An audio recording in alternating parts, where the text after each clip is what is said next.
Assalamualaikum warahmatullahi wabarakatuh. Perkenalkan, nama saya Salwa Silviana, semester 3A, Fakultas Hukum Universitas Surya Kencana Cianjur.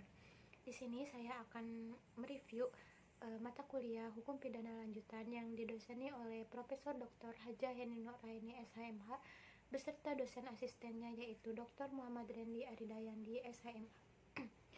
Di sini saya akan memberikan contoh kasus, yaitu kasus pembunuhan Salim Kancil ketika diamati. Pembunuhan ini juga termasuk dalam tindak pidana penyertaan, yang mana tindak pidana tersebut berbentuk khusus karena jumlah pelakunya lebih dari satu orang. Dalam kasus ini tentu saja ada salah seorang yang menjadi otak dari semua kejadian tersebut. Dan saat ini Kepala Desa Salok Awar Haryono sudah ditetapkan sebagai aktor intelektual peristiwa berdarah di Lumajang tersebut.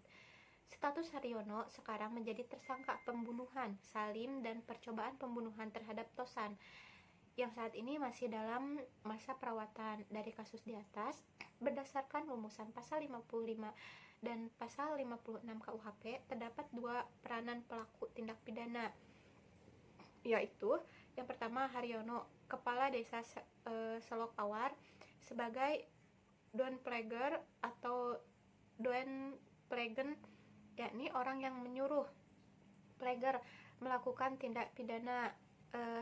Yang kedua, sekelompok orang suruhan yang mengeksekusi Salim dan juga Tosan bertindak sebagai dager atau plager atau plagen, yakni orang melakukan tindak pidana. Kemudian dalam pembunuhan Salim mereka dikenakan pasal 55 dan pasal 56 KUHP, yakni tentang penyertaan Haryono sebagai downplager dan preman suruhannya sebagai plager. Dan untuk hukuman pidananya downplager menurut pasal 55 ayat 1 KUHP, maka dia dikenakan pidana sebagai pelaku tindak pidana, yakni penjara 15 tahun bagi pelaku pembunuhan.